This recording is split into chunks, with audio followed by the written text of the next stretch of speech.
gonna trouble the water. You my body, but not my soul. God's gonna trouble the water. Wade in the water. Wade in the water. Children, wade in the water. God's gonna trouble the water. The young girl dressed in red. God's gonna trouble the water. Must be the children that Moses had. God's gonna trouble the water. Wade in the water. Wade in the water. Children, wade in the water. God's gonna trouble the water. Said wade in the water. Wade in the water, children. In the water. God's gonna trouble the water.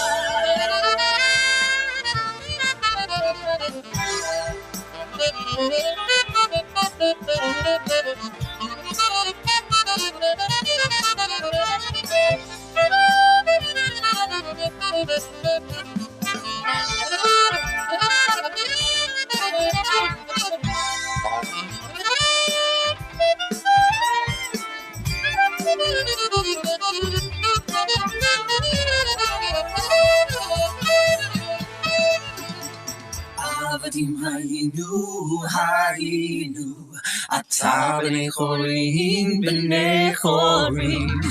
Avadim hayinu, ata b'nei chorim. Avadim hayinu, ata b'nei chorim.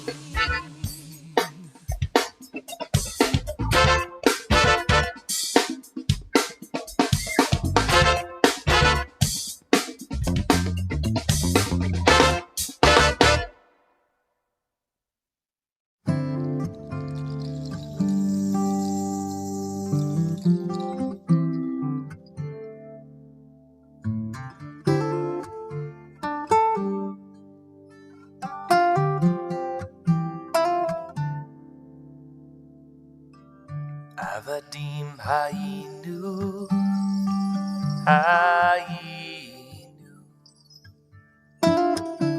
ta b'nei chorim, b'nei chorim. Avadim hayinu, ata b'nei chorim. Avadim hayinu, ata b'nei chorim, b'nei chorim.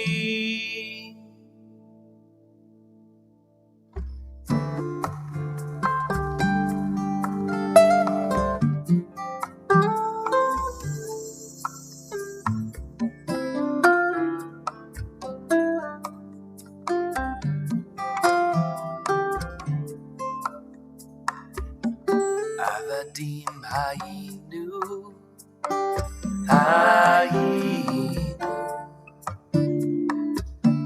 ta b'nei chorim, b'nei chorim.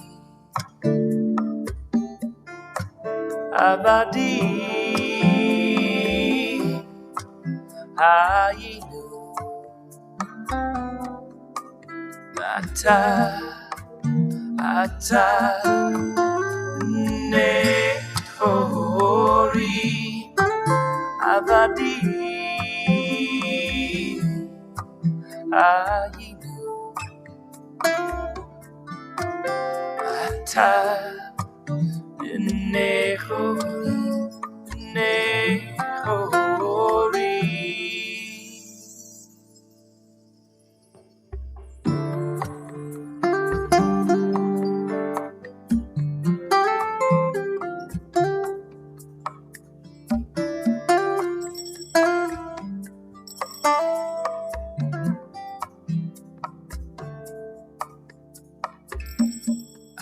Avadim Hainu, Hainu, Tabane Hori, Bene Hori, we are Avadim Hainu, Hainu, we are Tabane Hori, Bene Hori. Avadim Hainu, Hainu, Tabane Hori, Bene Hori, we are Avadim Hainu, Hainu.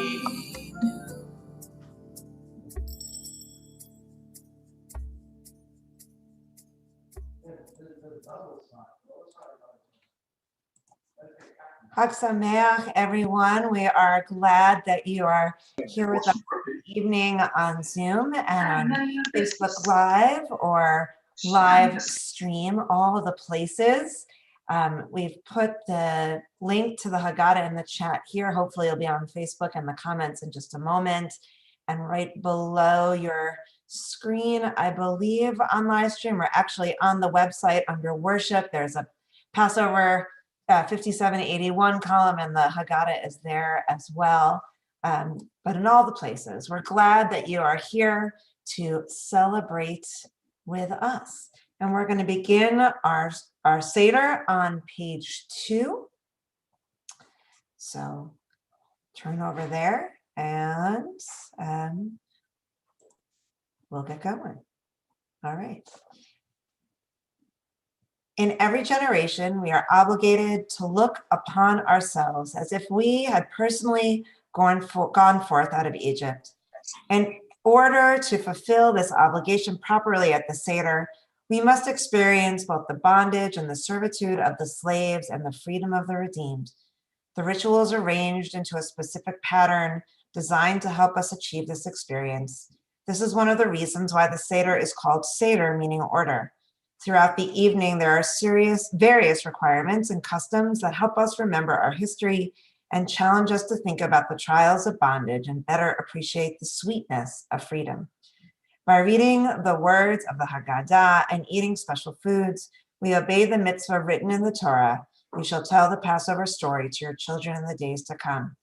The story we tell is how the Jewish people were freed from being slaves in Egypt. We call this the Exodus. The Torah tells us that Passover was the first festival that the Jewish people celebrated more than 3,000 years ago. Throughout our history, people have found ways to honor this ritual in times of joy and in times of hardship.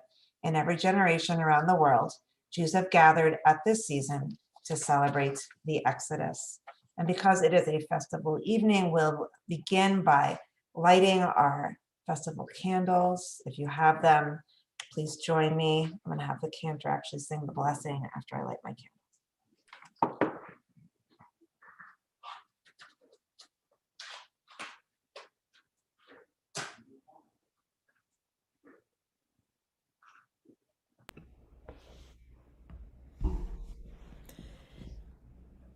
Baruch atah Adonai Eloheinu melech haolam asher kitshanu b'mitzvotav v'tzivanu להדליק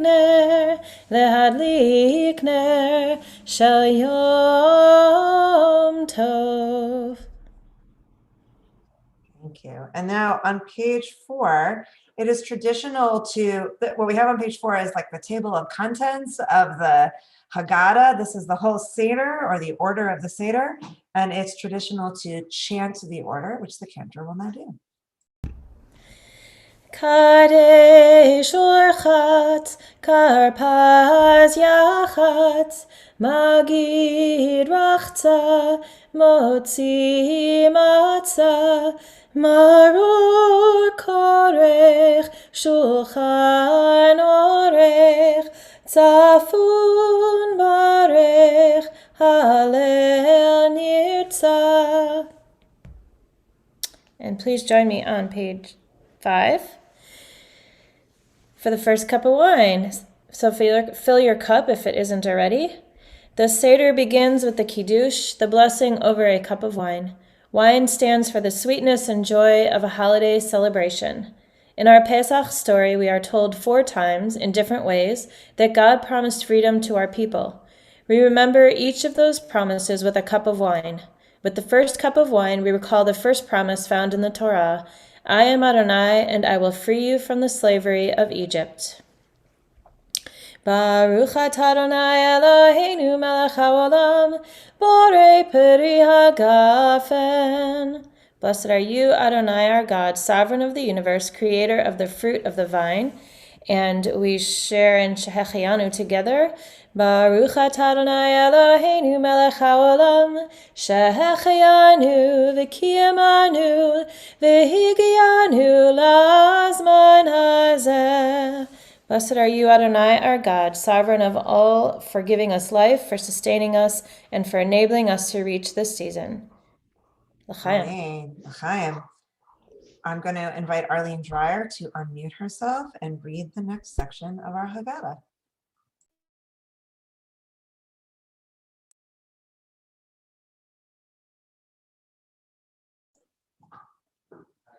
We'll hear from, oh, there we are. Arlene? What page? Page 6, Miriam's cup. Page 6. I'm working with 2 items here. There is a Jewish legend that tells of a mysterious well filled with Hayim, living water. It followed the Israelites as they wandered in the desert while Miriam, Moses' sister, was alive. Miriam's well was said to hold special powers to heal and renew. Its fresh waters kept our people alive as they were transformed from a generation shaped by slavery into a free nation. By filling Miriam's cup with our own water, we remember that the journey continues even today. Just as God delivered Miriam and the people of Israel, just as they were sustained in the desert and transformed into a new people, so may we be delivered, sustained, and transformed in our life journeys, both as individuals and as one people. May the cup of Miriam refresh and inspire us. So if you have multiple people at your house and you happen to have an extra cup, it is nice for everyone to put some water in. Otherwise, I'm going to ceremoniously pour some water into my Miriam's cup for all of you. And I can feel you all filling my cup to overflowing. Okay. So now we get to the Ur Hot. And if you have a bowl with some water that we can pretend to wash our hands, it's a ritual hand washing. The ritual hand washing prepares us for eating finger foods, karpas, the hors d'oeuvres of the Pesach banquet. Following the priestly tradition of washing hands before eating bread and even vegetables, the ritual hand washing is performed now in order to sanctify the eating of the karpas, the vegetable dipped in salt water. But we do so without the blessing because the temple no longer stands in Jerusalem. So I am going to do the ritual hand washing if you don't have it in front of you, and I will do it symbolically for each of us.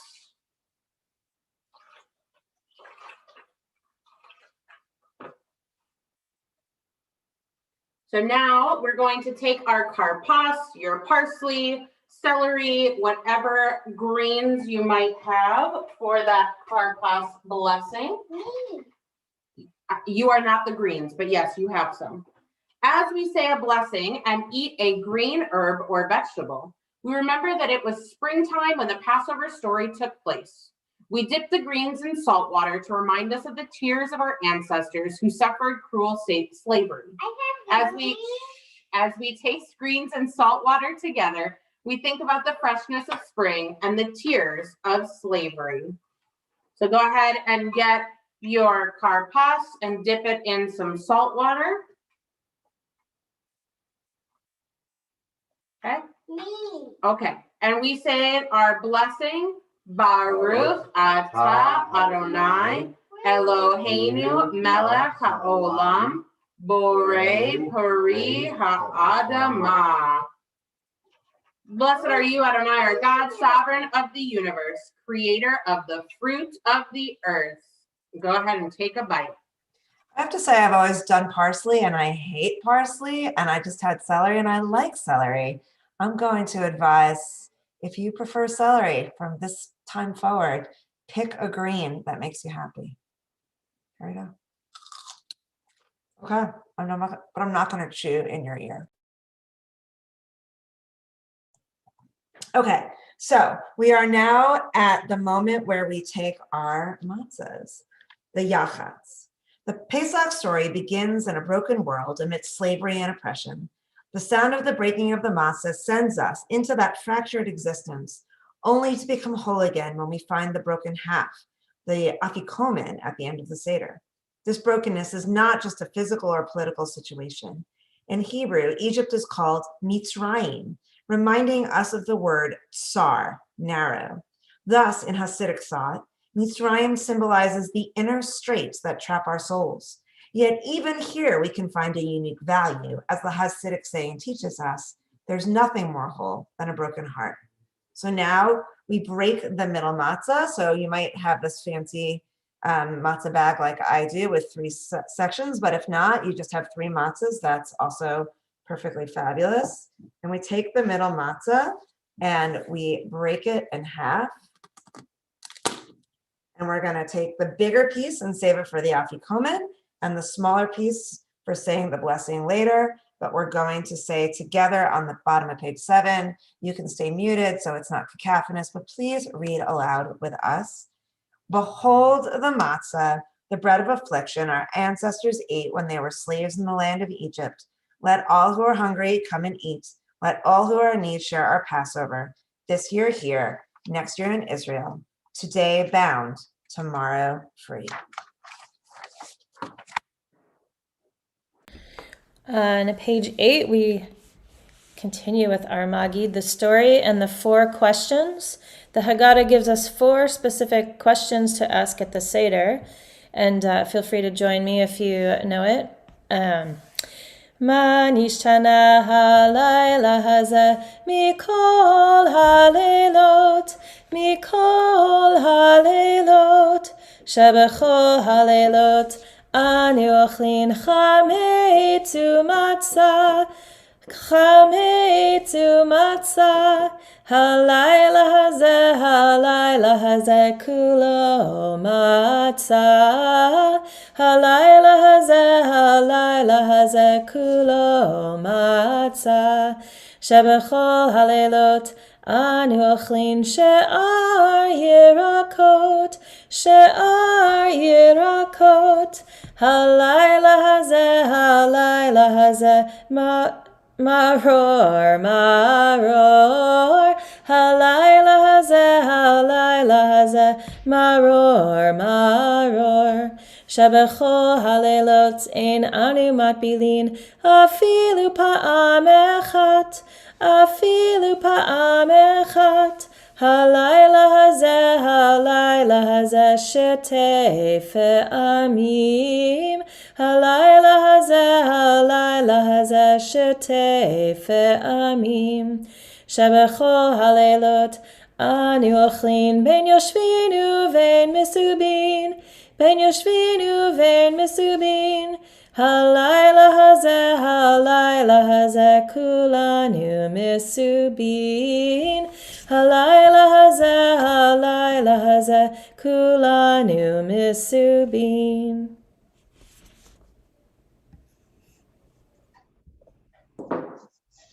Terry, I'm going to invite you to do the next section on the bottom of page 9. Okay. Why do we eat only matzah tonight? When Pharaoh let our ancestors go from Egypt, they were forced to flee in great haste. They had no time to bake their bread. They could not wait for the yeast to rise. So the sun beating down on the dough they carried along into a flat, unleavened bread called matzah. Andrew? Why do we eat bitter herbs tonight? Because our ancestors were slaves in Egypt and their lives were made bitter. Why do we dip the herbs twice tonight? We dip the parsley into the salt water because it reminds us of the green that comes to life in the springtime. We dip the bitter herbs into the sweet charoset as a sign of hope. Our ancestors were able to withstand the bitterness of slavery because it was sweetened by the hope of freedom. Why do we recline at the table? Because reclining at the table was a sign of a free person in olden times, and since our people were freed on this night, we recline at the table. So now we get to the Arba Abanim, the 4 children. When we explain something, we want everyone to understand. This is especially true of the Passover story and Seder. The Torah commands us 4 times that we must teach children about the Exodus from Egypt.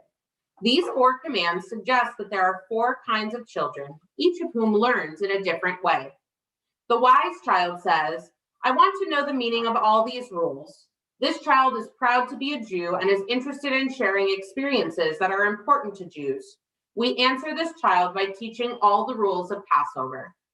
The wicked child says, why bother with all these rules? This child does not include him or herself in this question and acts like a stranger when attending a Seder. We answer this child by saying, had you been in Egypt at the time of the Exodus, you would not have been included when God freed our ancestors from slavery. The simple child asks, what is this all about? This child needs to understand the basic facts. We answer this child by saying, we do all these things because God freed us from slavery. As for the child who is unable to ask a question, we explain that Passover reminds us of what God did for us when we left Egypt. This child simply needs to learn about Judaism.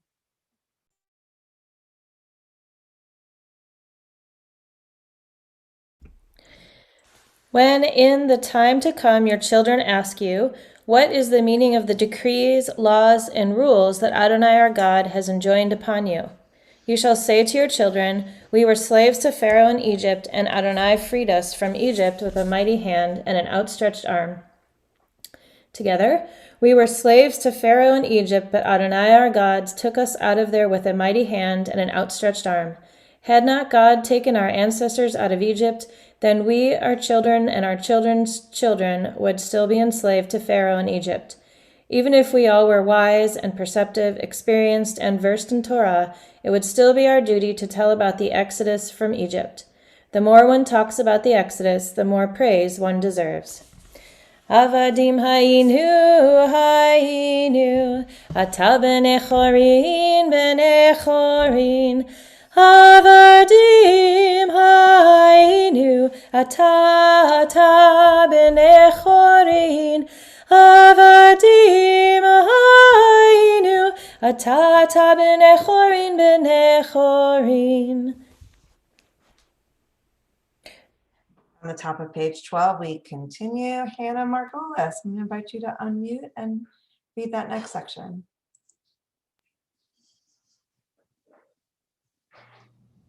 I'm sorry you didn't get my message that I don't have the Haggadah in a separate area, so I can't do it. Okay. Who wants to read? Jessica, will you read for us? That'd be great. Thank you. Sure, I'll read. Can you hear me?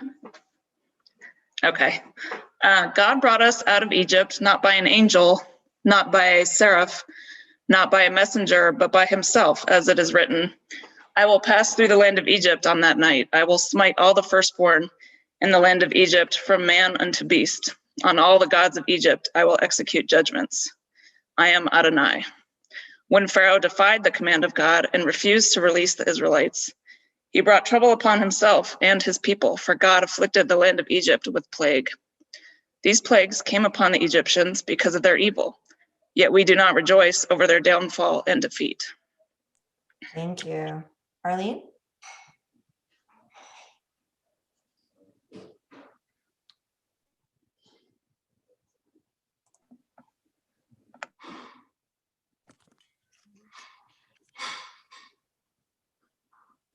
Judaism teaches us that all people are children of God, even our enemies who would seek to destroy us. We cannot be glad when any person needlessly suffers, and so we mourn the loss of the Egyptians and express sorrow over their destruction. We all read together. Thank you. We cannot allow ourselves to drink a full measure of wine in our rejoicing. Our own lives are diminished by the recollection of this catastrophe. We express remorse that the Egyptians had to suffer such a terrible punishment, and so we spill wine from our cups at the mention of each of the 10 plagues. So we're going to share in the 10 plagues. These have some colorful descriptions. You can make sure you've got some wine in your cup, and you can use a spoon or your pinky, whatever makes you happy, as we share in plagues. Okay. Dam. There was blood in all the water of Egypt. The Egyptians could not bathe, they could not drink, they could not water their flowers or crops, they could not enjoy a refreshing swim. Tzfardea, frogs, hopped and croaked everywhere. No one could sleep or walk or play in peace. The noise was awful. Everything seemed to be moving, and people were dizzy. Kinim, lice, made everyone scratch their skin so hard that people hurt all over.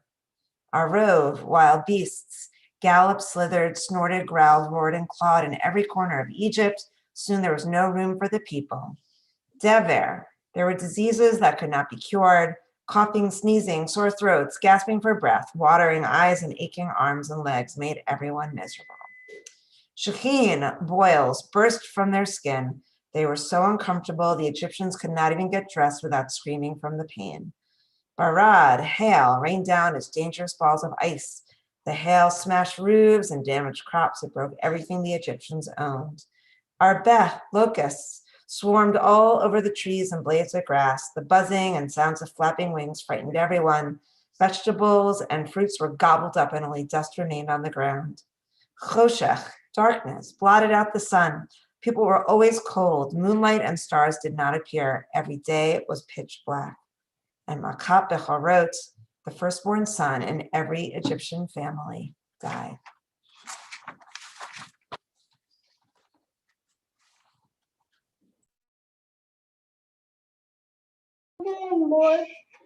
Freedom.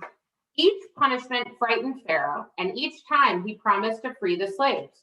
But he did not keep his word. God brought even more terrible punishments upon the Egyptians. Finally, Pharaoh agreed to let the Jewish slaves go. The people got ready very quickly. They didn't have time to bake bread for their journey. Instead, they put raw dough on their backs. The sun baked it into hard crackers called matzah. The Jewish people followed Moses. When they got to the sea, God told Moses to hold up his walking stick. When he did, a strong wind parted the sea, and the people were able to walk across on dry land. When the people were safely out of Egypt, Moses led them in songs of thanks to God. In the traditional Dayenu hymn, we express gratitude to God for the gifts we have received, for taking us out of the land of Egypt, for Shabbat, for Torah, for bringing us to Israel. More than that, we say that each one of these events, in and of itself, was so wonderful, it alone would have been enough. Had God brought us out of Egypt and not executed judgments against the Egyptians, it would have been enough. Dayenu. Had God given us the Sabbath and not brought us to Mount Sinai, it would have been enough. Dayenu. Had God given us the Torah and not brought us into Israel, it would have been enough. Dayenu. Ilu hotzianu mi Mitzrayim, hotzianu mi Mitzrayim, Dayenu. Dayenu, Dayenu, Dayenu, Dayenu, Dayenu, Dayenu, Dayenu, Dayenu, Dayenu, Dayenu, Dayenu. Ilu natan lanu et Shabbat, natan lanu et Shabbat, Dayenu. Dayenu, Dayenu, Dayenu, Dayenu, Dayenu, Dayenu, Dayenu, Dayenu, Dayenu, Dayenu, Dayenu. Ilu natan lanu et Torah, natan lanu et Torah, Dayenu. Dainu, Dainu, Dainu, Dainu, Dainu, Dainu, Dainu, Dainu, Dainu, Dainu, Dainu. Love watching everyone singing along. It's all good. We are at our second cup of wine. So if you have not refilled your cup of wine, or at the very least refreshed your cup of wine, now is the time to do that. I don't know if people got to see the excellent Passover resource that Rabbi Jurgen prepared. We did sweet wine last night, but tonight I have a beautiful Israeli Sauvignon Blanc. It's a nice way to support Israel, and not to give HEB a shout out, but they have a very nice kosher for Passover wine section.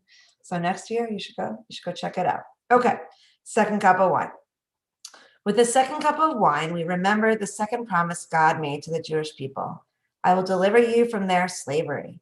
We learn that people should not make other people slaves. God wants us to be free. Baruch atah Adonai Eloheinu melech haolam, borei peri hagafen. Amen. Blessed are you, Adonai, our God, sovereign of the universe, creator of the fruit of the vine. Rabbi Gamliel used to say, anyone who has not discussed these three things on Passover has not fulfilled their duty, namely Pesach, the Passover offering, matzah, the unleavened bread, and maror, the bitter herbs. We start with the Pesach, the shank bone, and the egg. The shank bone, which is roasted, is meant to remind us of the paschal sacrifice, which our ancestors ate roasted during the time of the temple. They did this because God passed over the houses of our people in Egypt. As it is written, you shall say, it is the Passover offering for God, who passed over the houses of the children in Egypt when God smote the Egyptians and spared our houses. The people knelt and bowed down. I'm raising my matzah. As we ask, why do we eat this matzah? It is a reminder of how, in the haste of their departure from Egypt, our people had to take their unleavened dough with them. As it is written, they baked the dough which they had brought out of Egypt into unleavened cakes, for they were driven out of Egypt and could not delay, nor had they prepared any provisions for their journey.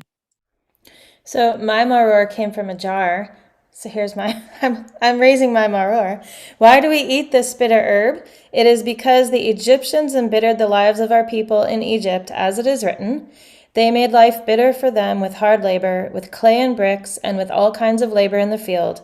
Whatever work tasks they performed were backbreaking. I just want to say that my horseradish this year looks a bit like a shofar. It's nice. It's not always so easy to find a real horseradish root here in San Antonio, so I was excited about that. Okay, and now we talk about the charoset, and I have a little charoset here on my Seder plate. Charoset is a mixture in which the bitter herb is dipped and is meant to reduce its bitterness. Charoset is made of various kinds of fruit to which a little wine is added to make the mixture into a paste resembling mortar, as a reminder of the mortar that our parents had to work with in Egypt. Some people add spices to the mixture, such as cinnamon, as a reminder of the straw that our parents had to gather in Egypt. Of course, I happen to be an Ashkenazi Jew. My family is from Eastern Europe, so my charoset is made with apples, walnuts, blackberry manischewitz at Amy Benedict's insistence, and some cinnamon. It's very delicious, but there are lots of other charoset recipes as well from different Jewish communities around the world. Basically, the goal is to just pick fruits that are native to where you live and to create some kind of mixture that has fruit and wine, maybe nuts, to make a paste. Okay, so there we go. Rabbi Jurgen, I'm gonna start. This year, I think over the many years, we've had an orange on the Seder plate, but this year we've expanded to include many innovations and alternatives on our Seder plate. Just as the traditional symbols of Pesach, matzah, and maror help us to tell the story of our people's historic liberation, modern additions highlight how much work is still left to be done.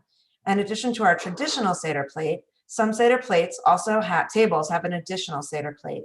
Each symbol reminds us of injustices that still exist in our world. Until all of us are free, true redemption cannot be realized. What does an orange symbolize? The orange reminds us to include all those who historically have been marginalized in the Jewish community. Originally a response to homophobia, it's best known as a symbol that celebrates women's leadership in Judaism.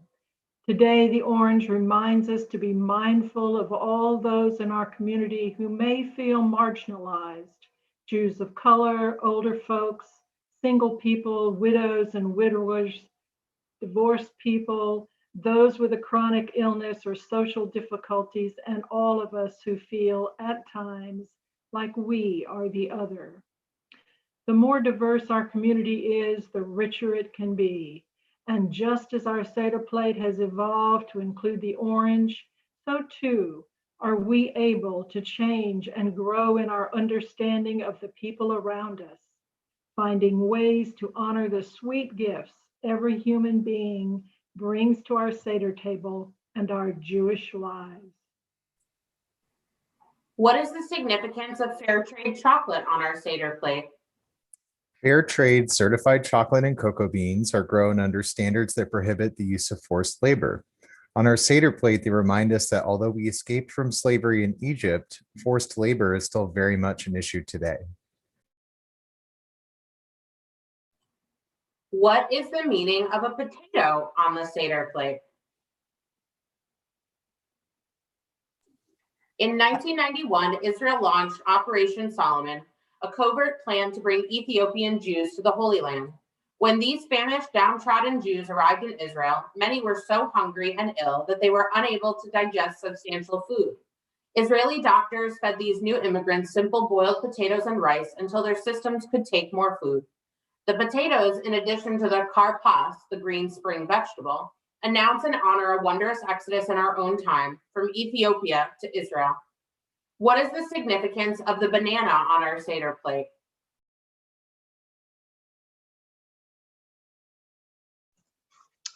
During the summer of 2015, the world was awakened and shattered by the images of a little boy whose body lay lifeless amidst the gentle surf of Turkish beach, another nameless victim amongst thousands in the Syrian refugee crisis, the greatest refugee crisis since World War II.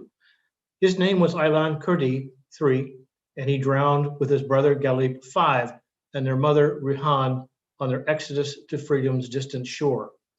Aylan and Galip's father, Abdullah, survived the harrowing journey, and in teaching the world about his sons, he shared that they loved bananas, a luxury in their native war-torn Syria.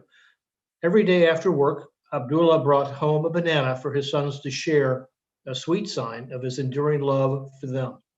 We place a banana on our Seder table and tell this story to remind us of Aylan, Galip, and children everywhere who are caught up in this modern-day exodus. May they be guarded and protected along their journey to safety, shielded by the love of their parents, watched over by a God full of mercy and compassion. Why cashews?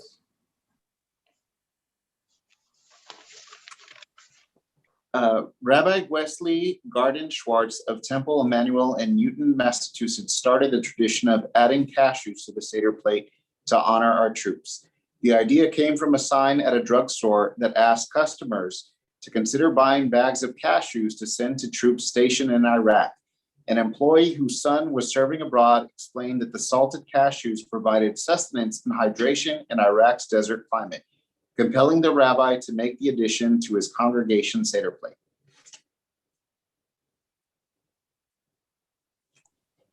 So I think these are really interesting symbols to add to our Seder story, not only because they remind us of the complexity of the world that we live in, but also remind us to be compassionate. Even though at this moment we tell the story of our own redemption and freedom, we have to remember that there are still those who wait to be free. We're now ready to say the blessing over our matzah. If you haven't started eating already, it is pretty much time to get ready to eat. And so we say first the motzi, our regular blessing over bread, and then the special blessing for matzah. Baruch atah Adonai Eloheinu melech haolam, hamotzi lechem min haaretz. Baruch atah Adonai Eloheinu melech haolam, asher kishanu b'mitzvotav v'tzivanu al achilat matzah. And if we were all sitting together, I'd give you all a little piece of my matzah to share. But if you have some matzah nearby, now is your moment to eat some of it.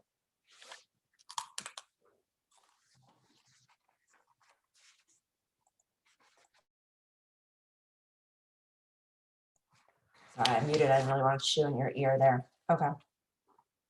Now on page 20, we are going to say the blessing over the maror.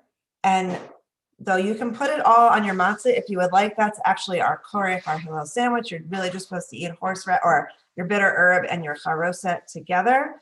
Remember, as we read before, the charoset makes our bitter herb a little sweet. And so we say, Baruch atah Adonai Eloheinu melech haolam, asher kidshanu b'mitzvotav v'tzivanu al achilat maror.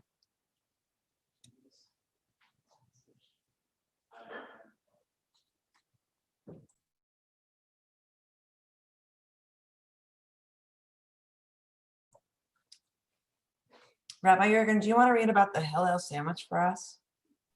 I would love to. Tonight, we remember that even though we are free, there are still people who are not yet free. Hillel, a famous rabbi of long ago, taught us to eat a special sandwich of matzah, maror, and charoset. By doing so, we put together the matzah of freedom and the maror and charoset of slavery. Even when people are not free, there is always the hope of freedom.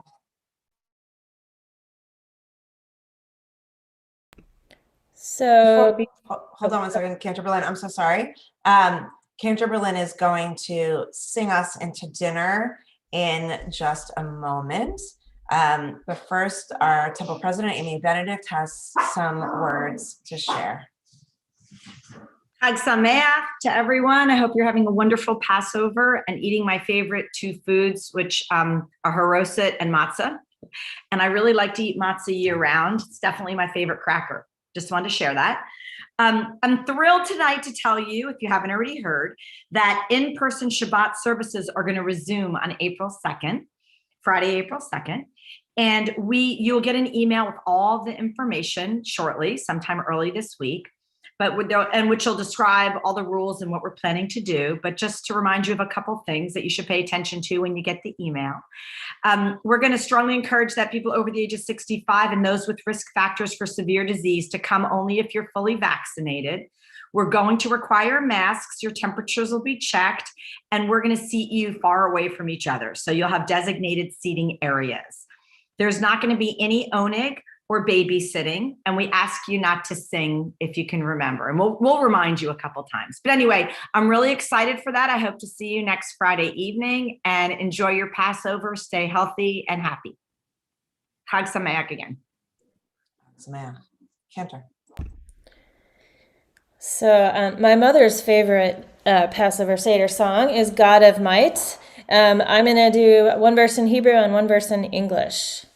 Adirhu, yivne ve'to bekarov, bimhera, biyamenu bekarov, el b'nei, b'nei ve'tcha bekarov. God of might, God of right, thee we give all glory, thine all praise in these days, as in ages hoary, when we hear, year by year, freedom's wondrous story. Chag Sameach, everyone. We're going to, in just a moment, we're going to break for dinner, Shulchan Orech, and we're not going to come back all together since you'll all be eating at different times, but in the chat, we just put a short video. I think you can also find that maybe on the website, maybe not, but copy that video, and I don't know. And when you're done eating, if you want to do the last 2 cups of wine and sing Eliyahu Hanavi and finish up, you can do that with me, only I won't be there, but you can sing along with my video. We just want to thank you all for joining us tonight. We wish you a sweet, healthy, and happy Passover. And God willing, we'll see you all in person face to face next, well, on Friday, but next Passover as well. Chag Sameach, everyone. Chag Sameach.